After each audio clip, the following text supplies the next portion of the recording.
Graças a Deus. Graças a Deus. Deus abençoe todos vocês. Que o Espírito Santo venha iluminar, abrir o entendimento, remover as escamas que encobrem a visão espiritual, a visão da vontade de Deus para a sua vida. Eu queria que você tivesse essa bênção. Eu quero que esta bênção chegue até você. Porque enquanto o Espírito Santo não remover as escamas que obstruem a nossa visão espiritual, o nosso entendimento da palavra de Deus, a gente vai ficar cego, continuar cego com respeito às coisas de Deus. Deus é espírito. O reino de Deus é espiritual. O reino dos céus é espiritual. Então, para que todos possamos entender a Deus, a sua voz, compreender a sua vontade, nós temos que mergulhar no mundo espiritual que a palavra de Deus nos mostra, as Sagradas Escrituras.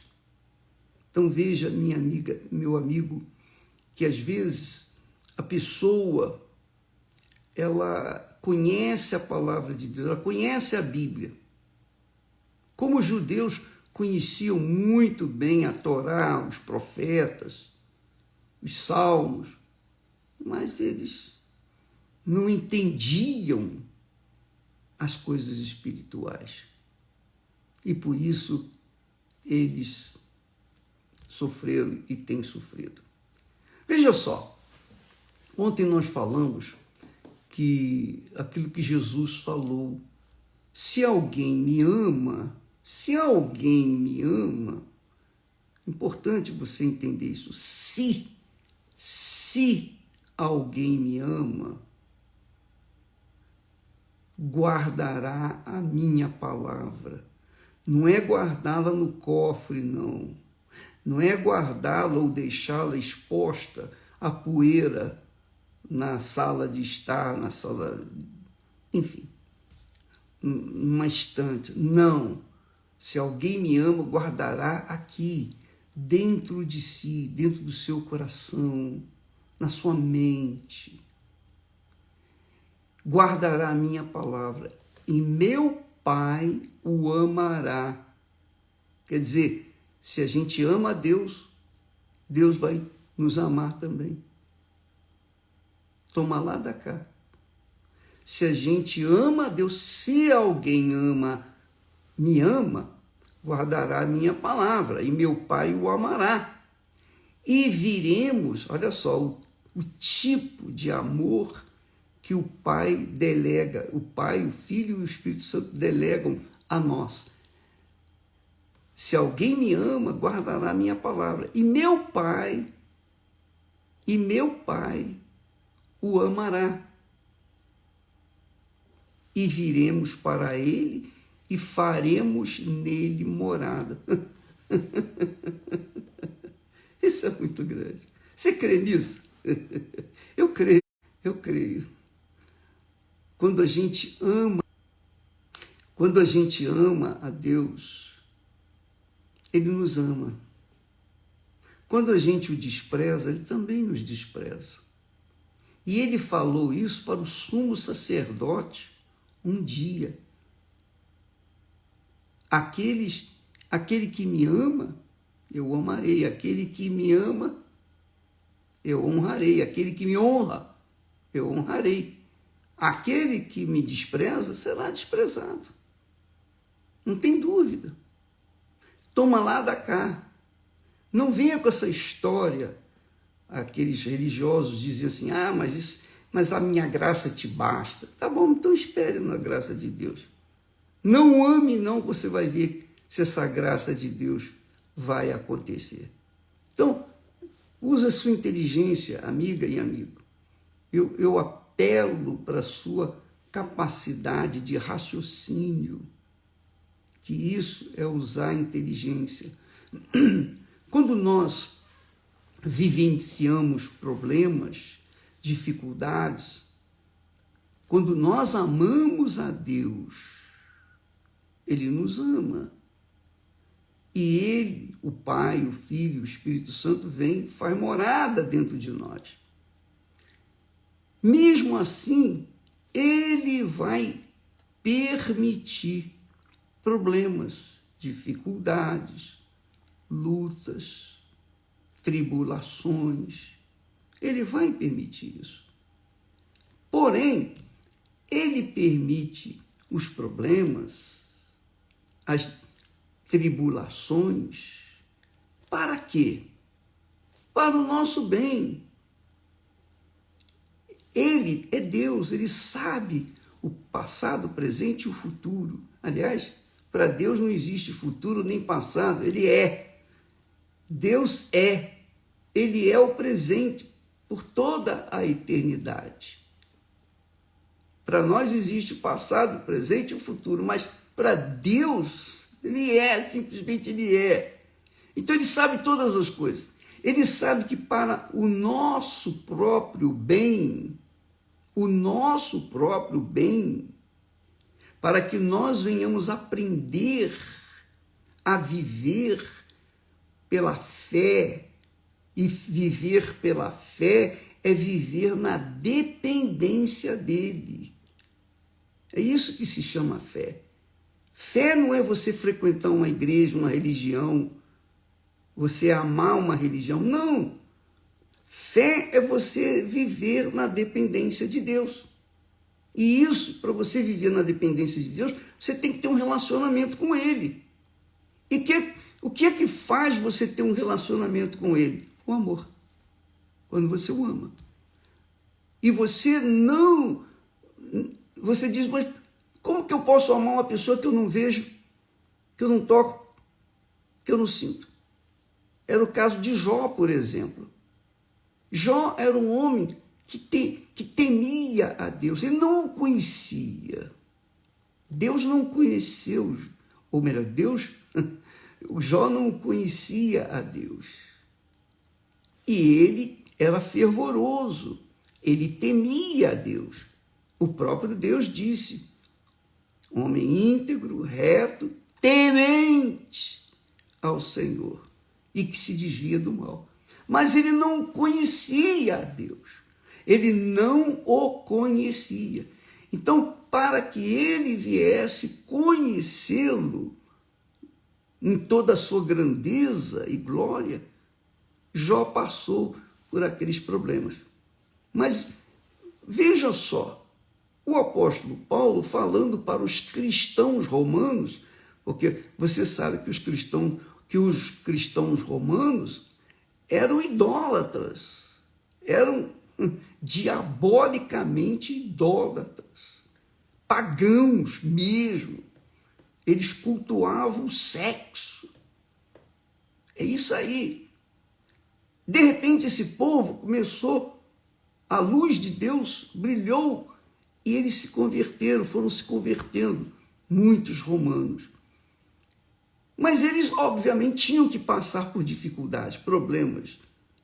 Eles tinham que ter tribulações para que pudessem desenvolver a fé, pudessem desenvolver a sua dependência de Deus. E isso a gente passa. Eu passei por isso. Eu posso falar com vocês sobre isso.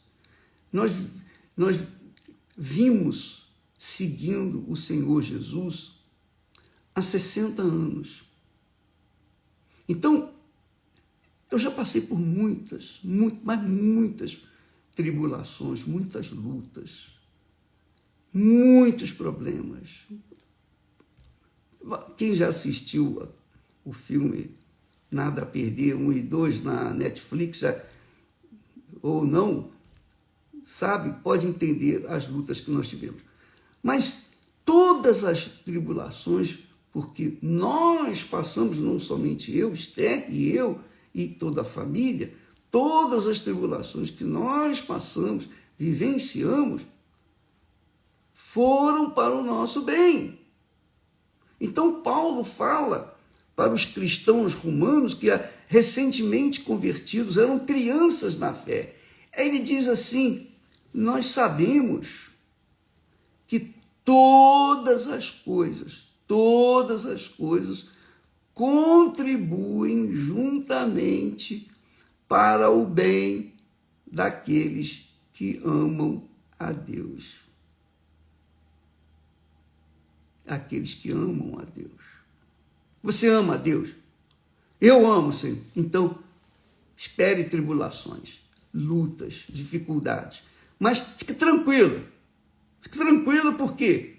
Porque todas essas tribulações, essas dificuldades, é para o seu bem, não é para o seu mal. Não é para te matar, não é para judiar de você. Não, é para você aprender.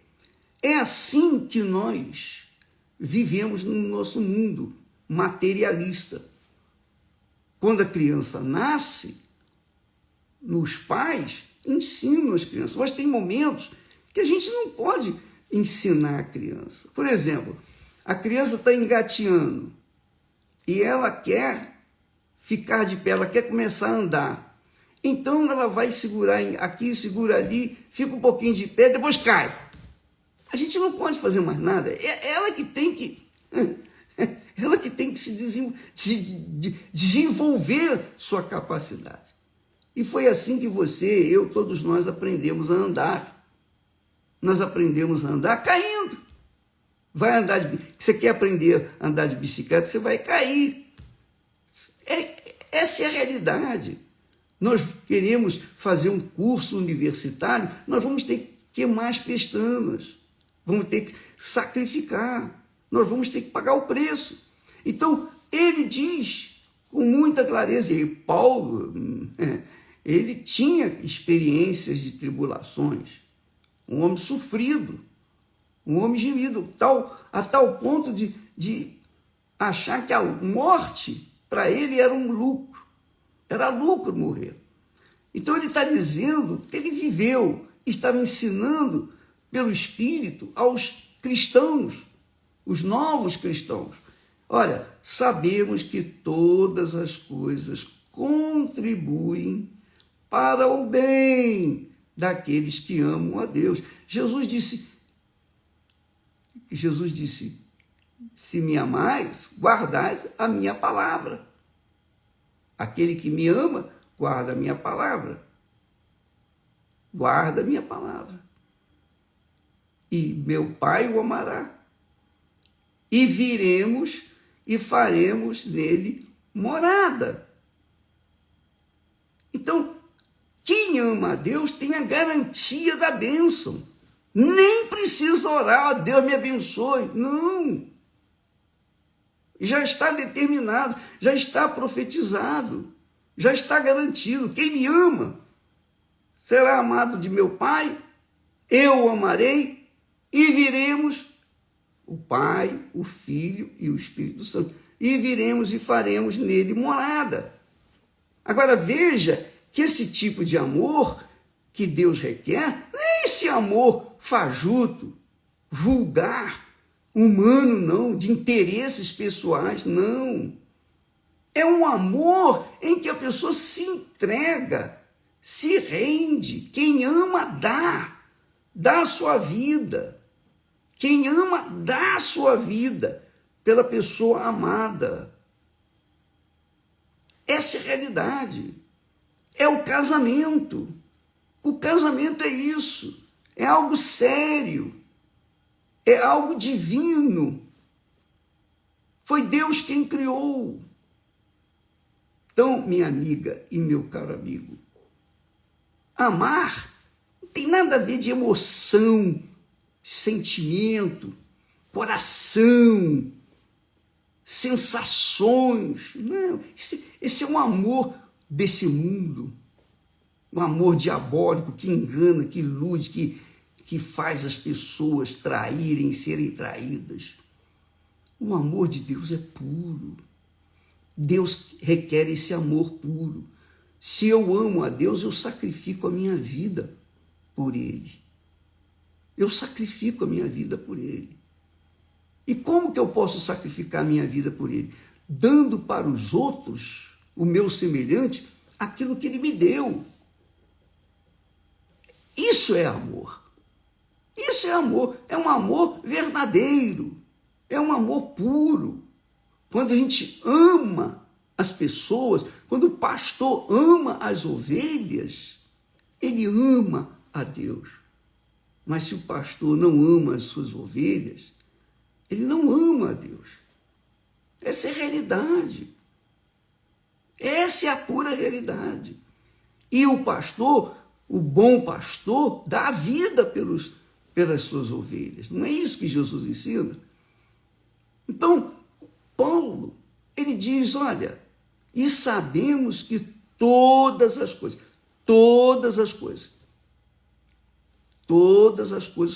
contribuem juntamente para o bem daqueles que amam a Deus, daqueles que são chamados segundo o seu propósito. Deus quer fazer em cada ser humano a sua morada. Mas como que ele vai atender a sua vontade e descer sobre uma pessoa que o despreza, que desdém dele, que só pensa nele quando vai na igreja? Aí fica difícil para essa pessoa receber o Espírito Santo. Fica difícil. Porque a pessoa tem que amar de verdade.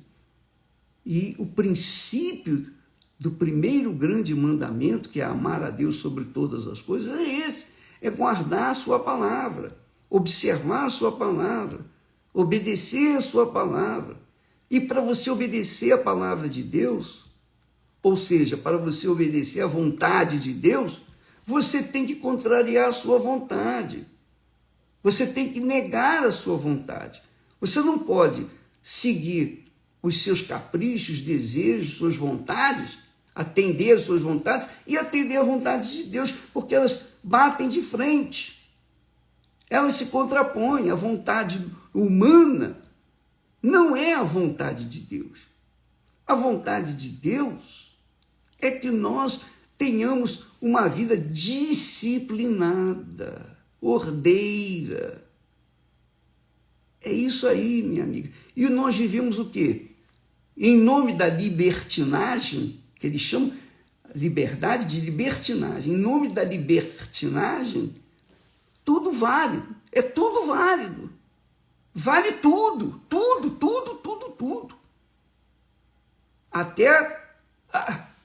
Até os absurdos que a gente jamais podia imaginar.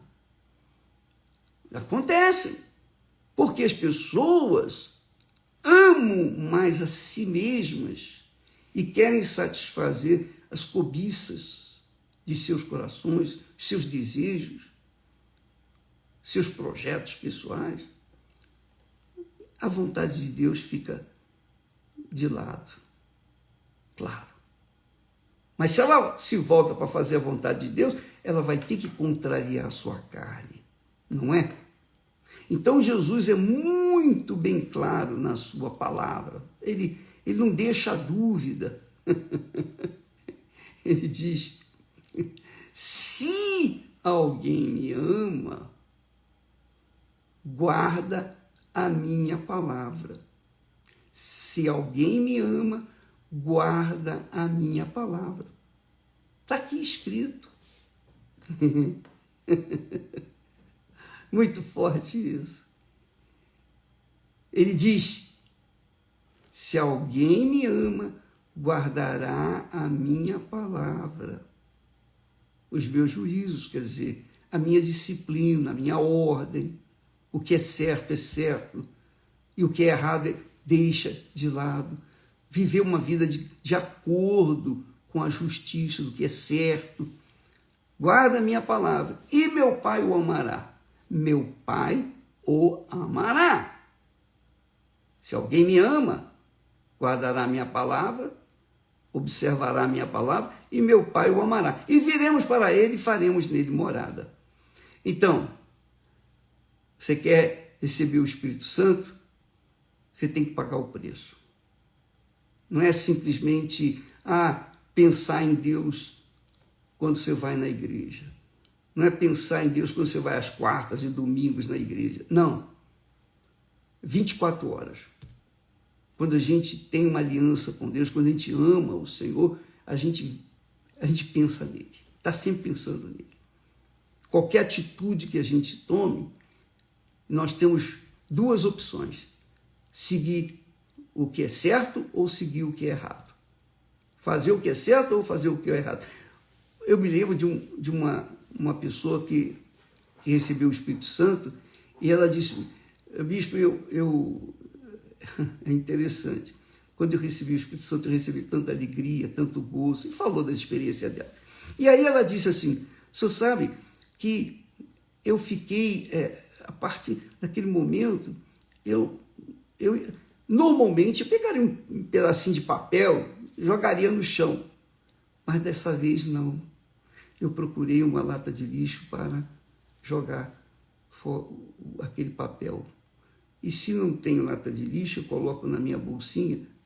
Quando eu tiver um lugar onde tem lata de lixo, eu coloco lá fora. Quer dizer, uma coisa simples, banal, fútil, mas importante, porque ela recebeu o Espírito da Justiça, que é o Espírito Santo. Agora você começa a entender quando Jesus diz, buscai primeiro o reino de Deus. Primeiro o reino de Deus, quer dizer, primeiro o Espírito Santo, o governo dele, o governo do reino de Deus. Quem é o rei do reino de Deus? É o Espírito de Deus, é o próprio Deus. Então, deixe-o governar a sua vida. Diga, eu quero, eu sirvo, eu me entrego e se esforce para fazer o que é certo. Fazer o que é certo. Não dar um jeitinho, não fazer uma coisa mais ou menos. Não, tem que ser 100%, minha amiga, meu amigo. Talvez você diga assim, mas isso é muito forte, é cobrar muito. Não, não é não. Não é não. Porque quando você faz a coisa errada, você sabe que vai colher as coisas erradas. É ou não é? Então, quando você sacrifica para fazer o que é certo, você vai colher os frutos daquilo que você plantou, que é justo. Então, amar a Deus não é simplesmente sentir. Eu não sinto no meu coração, Não. Eu sinto sim a consciência. Eu tenho na minha consciência essa certeza, essa convicção de que Ele é o meu Senhor. Então eu quero fazer tudo que eu puder e até a última gota de sangue eu quero servi-lo por livre e espontânea vontade.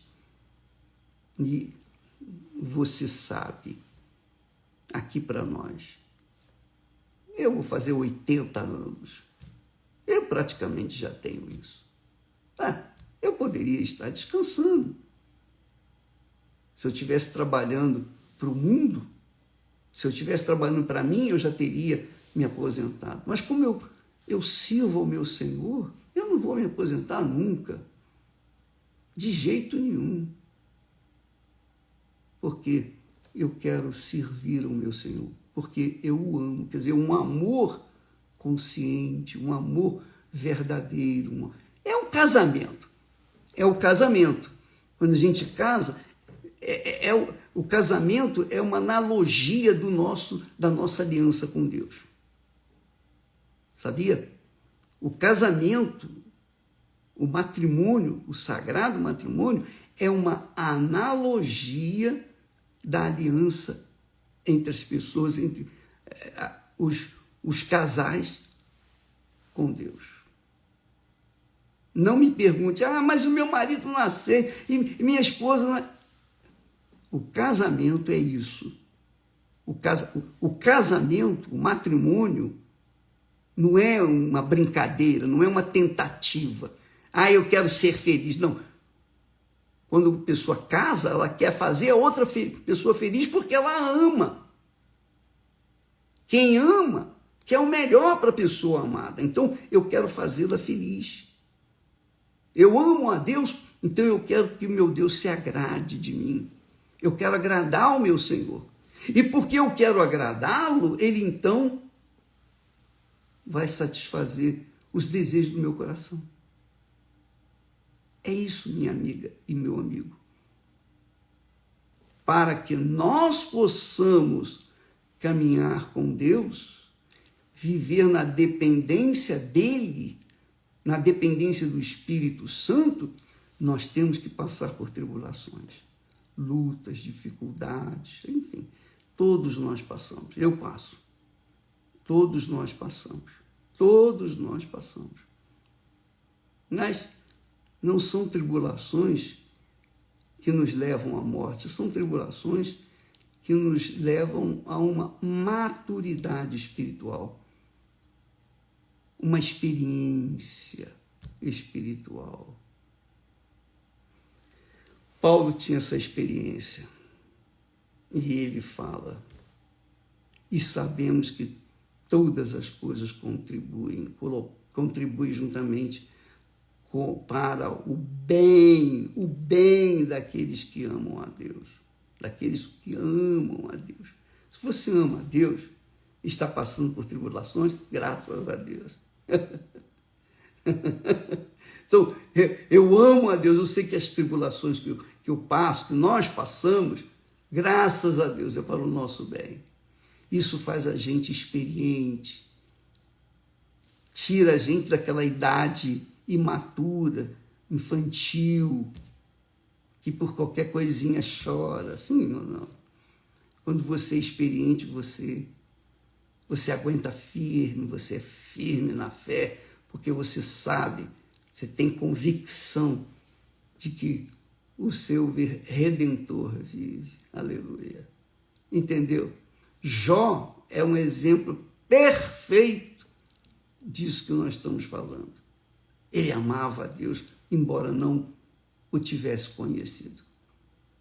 Mas depois que ele passou pelo que passou, ele disse, agora sei que tu existes, agora sei que te amo, agora eu te conheço.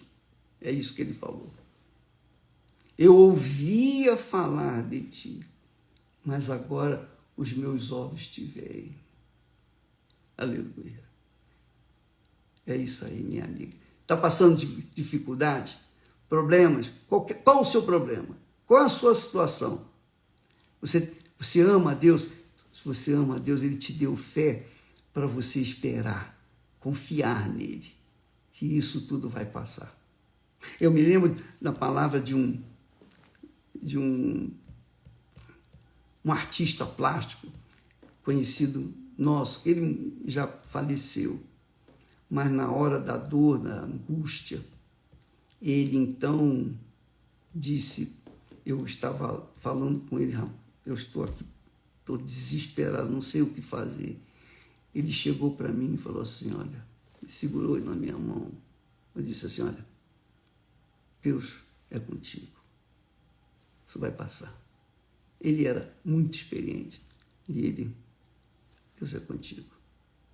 Sabe aquela fotografia, ou melhor, aquele autorretrato que eu trago, que tenho em casa, que muitas pessoas achavam que eu era maçom, coisa dessa natureza. Não, aquele autorretrato de Marcos, ele fez um autorretrato dele, do evangelista Marcos. Então, ele disse para mim, Deus é contigo. Deus pode deixar. E eu nunca me esqueço disso. E realmente, depois daquela palavra, eu reanimei e comecei a lutar e não ficava mais focando o problema que nós estamos vivendo, mas focando aquele que é o autor da minha fé, aquele que é o autor da minha vida. E a coisa passou e resolveu tudo a contento, porque Ele é conosco e é com todos os que o amam. Se você o ama, minha amiga, meu amigo, pode ter certeza, pode sorrir. O diabo quer que você fique reclamando, lamentando, resmungando. Faça isso não, faça isso não. Antes, dê graças a Deus, em tudo dai graças. Dê graças a Deus. Você está sofrendo, você está gemendo, mas você ama a Deus? Então, graças a Deus. Agora, se você está gemendo, sofrendo, mas você não ama a Deus, aí eu não vou falar. Eu só sei dizer que eu só posso falar aquilo que está escrito. Aquele que me ama, o meu Pai o amará. O meu Pai o amará. E viremos, meu Pai, eu, o Espírito Santo, viremos e faremos morada nele. Agora, quem não me ama, não guarda as minhas palavras. Ele não disse mais nada. Não me ama, não guarda a minha palavra. Então, olha, já sabe. Não posso fazer nada. Você vai ficar sozinho. Mas quem me ama tem a minha palavra, que eu não vou deixá-lo só nunca. E Paulo confirma isso. Tudo coopera para o bem daqueles que amam a Deus. Deus abençoe e até amanhã, em nome do Senhor Jesus. Graças a Deus.